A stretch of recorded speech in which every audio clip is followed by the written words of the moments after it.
Hello guys, आप सबको पता है हमने जेकेएसएसबी का इकोनॉमिक्स स्टार्ट किया। इकोनॉमिक्स में हमने लास्ट क्लास में पढ़ा था मॉनेटरी पॉलिसी और उसके इंस्ट्रूमेंट्स क्या क्या है। आज हम उसी टॉपिक को कंटिन्यू करेंगे। लास्ट क्लास में मैंने आपको बताया था व्हाट इज मॉनेटरी पॉलिसी, इसके कितने टाइप्स के measure, what are the tools of monetary policy. Okay, तो आज हम स्टार्ट करेंगे। जो हम टूल्स पढ़ रहे थे उनमें से हमने पढ़ा था सीआरआर, एसएलआर, उसके अलावा हमने ओपन मार्केट ऑपरेशन पढ़ा। आज हम नेक्स्ट टूल पढ़ेंगे that is bank rate. Bank rate होता क्या है? तो गाइस मैं आपको बता दूं, बैंक रेट ये वो वाला रेट ऑफ इंटरेस्ट है। It is that rate of interest at which central bank lends to commercial bank. मतलब वो रेट ऑफ इंटरेस्ट है जिस रेट ऑफ इंटरेस्ट पे सेंट्रल बैंक कमर्शियल बैंक्स को फंड्स देता है। Central bank lends to commercial banks. अगर इसकी और टेक्निकल डेफिनेशन हो तो ये वो वाला रेट ऑफ इंटरेस्ट है। अगर आपसे कोई पूछे और टेक्निकल वे में, it is that rate of interest at which central bank provides rediscounting facility to commercial bank against first class security. तो गाइस कुछ टर्म्स आपके लिए नहीं होंगी, ये तो सिंपल था ना। It is the rate of interest at which central banks lend to commercial bank. Okay, ये तो बहुत सिंपल हुआ ना। फिर मैंने आपको बताया ये वो वाला रेट ऑफ इंटरेस्ट है जिस रेट ऑफ इंटरेस्ट पे सेंट्रल बैंक रीडिस्काउंटिंग फैसिलिटी प्रोवाइड करता है कमर्शियल बैंक को, किसके अगेंस्ट?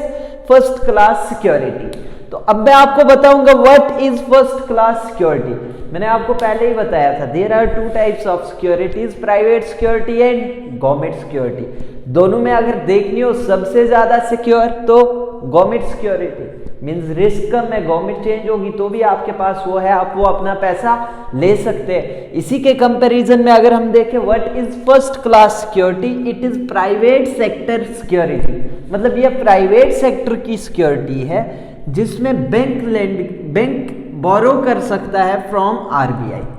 मतलब एक बैंक के पास प्राइवेट सेक्टर सिक्योरिटी है, उसके अगेंस्ट वो आरबीआई से पैसे ले रहा है। For example commercial paper, commercial bill extra. या बैंक के पास कमर्शियल पेपर है, मींस बड़े लेवल पे लेना हो तो कमर्शियल पेपर होना चाहिए, और छोटे लेवल पे तो शॉर्ट, जिन फर्म्स का कम टर्नओवर हो वो कमर्शियल बिल इशू करते हैं, उसके अगेंस्ट बैंक से लोन ले। अब अगर बैंक के पास शॉर्टेज ऑफ मनी पड़े तो वो यही चीजें आरबीआई को देके या किसी और बैंक को देके लोन ले सकता है। अगर बात करें कमर्शियल पेपर की तो guys these are unsecured securities.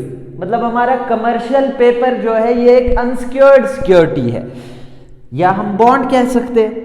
ये कौन इशू करता है? High net worth. It is issued by a high net worth company. High net worth means there is a large difference between asset and liabilities. Means इनके asset बहुत ज्यादा है कंपैरेटिवली इनकी liabilities के। It is issued by high net worth companies against short term loan. Okay, अब मैंने आपको यहां पे बताया रीडिस्काउंटिंग फैसिलिटी क्या है। First commercial banks, first class security तो आपको समझ में आ गया। It is private sector security first thing. Second is it is unsecured security. ठीक है, फॉर एग्जांपल कोई बड़ी कंपनी हो तो वो इश्यू करेंगे कमर्शियल पेपर, और छोटे लेवल पे कंपनी हो तो कमर्शियल बिल। अब मैं आपको एग्जांपल से समझाऊंगा व्हाट इज डिस्काउंटिंग फैसिलिटी और रीडिस्काउंटिंग फैसिलिटी। पहले हम देखेंगे डिस्काउंटिंग फैसिलिटी। इसमें guys minimum amount, minimum 25 lakh की सिक्योरिटी होनी चाहिए, और इसका ना मैच्योरिटी का कुछ पीरियड होता है 14 days to 1 year. Minimum 14 days के लिए और 1 year, sorry for 1 year. Okay, देखिए टाटा कंसल्टेंसी सर्विसेज बहुत बड़ी सर्विसेज है। इन्होंने ना कमर्शियल पेपर दिया, कमर्शियल पेपर दिया किसको? बैंक को, मैच्योरिटी एंड अमाउंट। अब टाटा कंसल्टेंसी सर्विसेज ने जब बैंक को कमर्शियल पेपर दिया, किस लिए दिया? ताकि ये इनसे लोन ले। लोन का अमाउंट मिनिमम मान लो 25 लाख। अब बैंक है, बैंक जब भी किसी को लोन देता है तो वो उससे क्या करता है, इंटरेस्ट लेता है।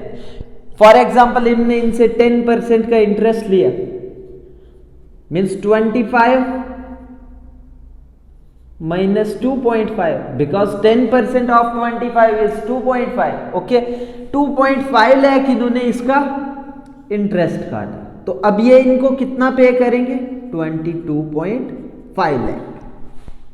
इनने कितना दिया इनको टाटा कंसल्टेंसी, तो मींस जो इन्होंने बैंक से काटा तो वो वाला इंटरेस्ट क्या होगा, हमारा डिस्काउंट।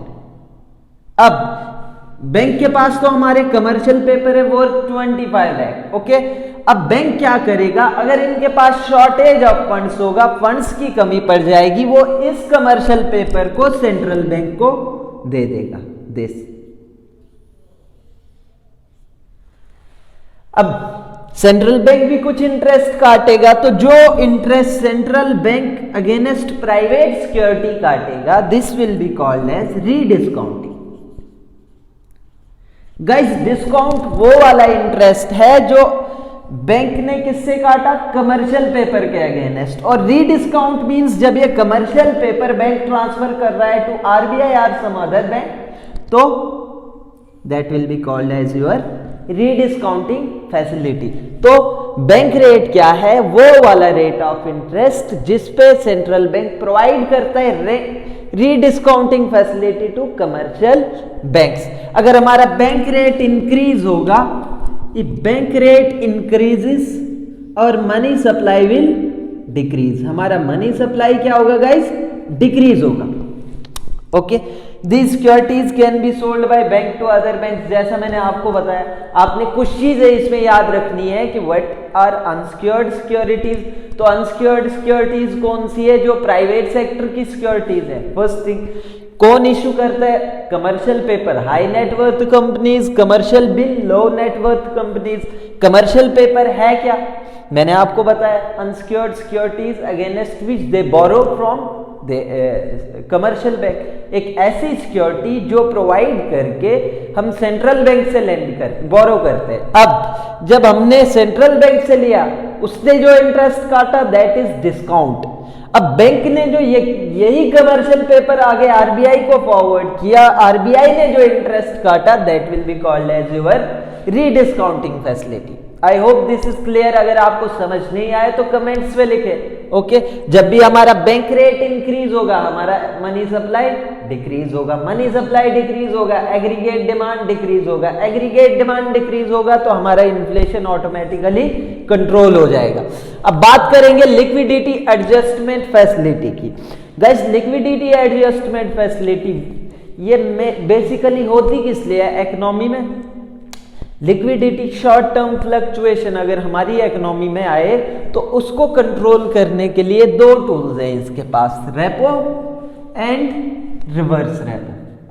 ठीक है, these are the two tools of liquidity adjustment facility. हमने क्या कहा कि central bank seeks to reduce short term fluctuation of money supply. देखो गाइस, अगर हम कर्व से समझने की बात करें, money supply throughout the year same नहीं रहता। अगर हम अपनी कंडीशन देखें, if you are employed also, तो money supply will not B constant. Okay, तो अगर हम मान के चले this is our time, this is our money supply, तो ये मनी सप्लाई कॉन्स्टेंट इस तरह नहीं होगा, कुछ इस प्रकार का होगा, दिस, फिर मे भी आगे जाके और बढ़ जाए और नीचे आ जाए, it will continue like this. अब क्या होगा कि ये जो T1 और T2 मींस मनी सप्लाई कम हो रहा है, there is lack of economic growth. और बात करें यहां फिर से, यहां पे ऐसे केस में इन्फ्लेशन हो रहा है,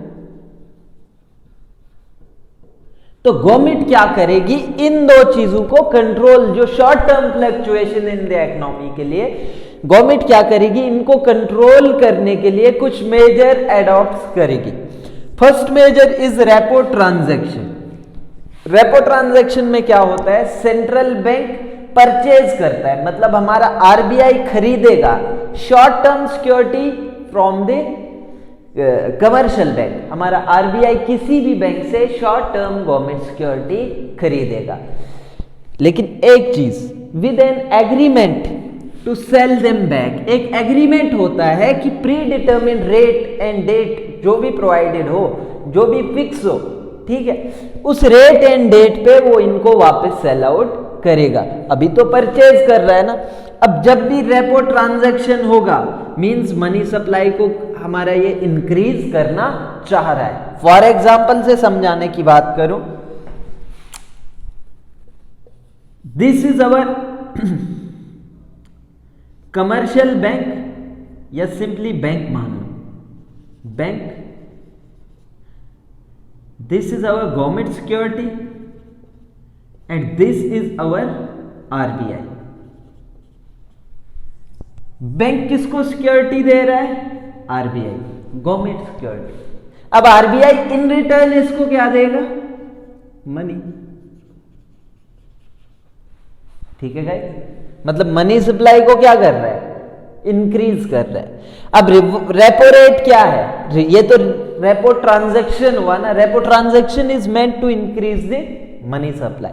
अब रेपो रेट क्या है? ये वो वाला रेट ऑफ इंटरेस्ट है जिसपे सेंट्रल बैंक, मतलब ये वो वाला रेट है जिस रेट पे इन्होंने ये रेपो ट्रांजैक्शन की। अब कह रहे हैं हम रेपो रेट इंक्रीज होगा तो हमारा मनी सप्लाई डिक्रीज होगा। ये आपको समझ नहीं आया होगा, मैं आपको एक एग्जांपल दूं। मान लो दो बंदे, पर्सन 1 पर्सन 2, ये पर्सन 1 जो है ना, ये पर्सन 2 को पैसे की जरूरत है, ठीक है, ये प्रोवाइड करेगा इसको शॉर्ट टर्म सिक्योरिटी, ठीक है। लेकिन अगर ये मान लो पर्सन 1 जो है हमारा, इसको ₹1000 जरूरत है, अगर ये इसको रीजनेबल रेट कहेगा ये तो ले लेगा क्योंकि इसको बहुत जरूरत है, ये इसको सिक्योरिटी प्रोवाइड करेगा, यहां से ले लेगा। लेकिन अगर 1000 के बदले ये इसे 1800 मांग रहा है, means double rate of interest, क्या ये वो उतने ही पैसे लेगा? नहीं, इसकी अप्रोच रहेगी मैं इससे 500-600 ले लूं, 400 एनी हाउ मैनेज कर लूं। तो यही होगा, जब रेट ऑफ इंटरेस्ट इनको ज्यादा देना पड़ेगा तो मनी सप्लाई क्या होगा? डिक्रीज होगा। बात करें रिवर्स रेपो, देखो गाइस, हमने देखा एक ही चीज याद रखना, in only repo transaction money supply increases, बाकी रेपो रेट में भी डिक्रीज होगा, रिवर्स रेपो में भी डिक्रीज होगा एंड रिवर्स रेपो रेट में भी डिक्रीज होगा। बात करें रिवर्स रेपो की, रिवर्स रेपो में क्या होता है? RBI sells short term government security to commercial bank. मैंने यहां पे आपको बताया था, at pre determine rate to purchase them back on pre determine rate and date. इनके बीच में पहले ही एग्रीमेंट होता है कि हम इसे वापस खरीदेंगे। अब यहां पे भी agreement to purchase them back at pre determine rate and date. अब मतलब हमारा आरबीआई किससे ले रहा है?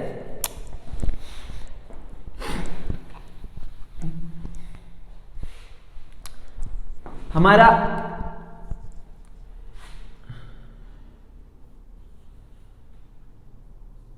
यहां पे अभी आरबीआई आएगा, यहां पे जीसेक आएगा एंड यहां पे कमर्शियल बैंक। मतलब आरबीआई सेल क्या कर रहा है? Government security. अब बैंक को इसको क्या प्रोवाइड करना है? मनी। मतलब आरबीआई इस ट्रांजैक्शन के द्वारा क्या चाह रहा है कि मनी सप्लाई को ना सक किया जाए, मनी सप्लाई को कम किया जाए। ये कौन सी वाली कंडीशन में होगा? जब हमारा इन्फ्लेशन हो रहा हो। Automatically money supply will decrease, aggregate demand will decrease. When aggregate demand will decrease, inflation will be automatically controlled.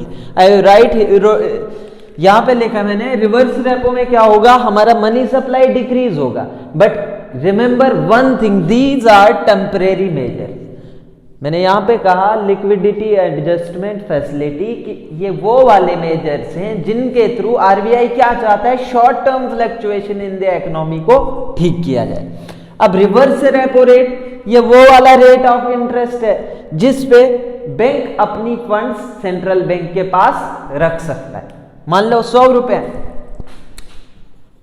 का बैंक ने अपने पास रखो, लेकिन बैंक ने इनको कहा, सॉरी आरबीआई ने इनको कहा आपने हमें 110 देना है, ठीक है। तो अब रिवर्स रेपो रेट जितना इंक्रीज होगा मनी सप्लाई उतना डिक्रीज होगा। ओके गाइज, हमारे इसमें कुछ और टॉपिक्स बचे वो हम जल्दी कवर करेंगे, ठीक है। तब तक आप इसे देखते रहिए, रिवाइज करते रहिए। इसके बाद हम एक काम करेंगे, हमारा एक टेस्ट सीरीज वाला सेशन होगा। I hope you will guys will like it. Thank you.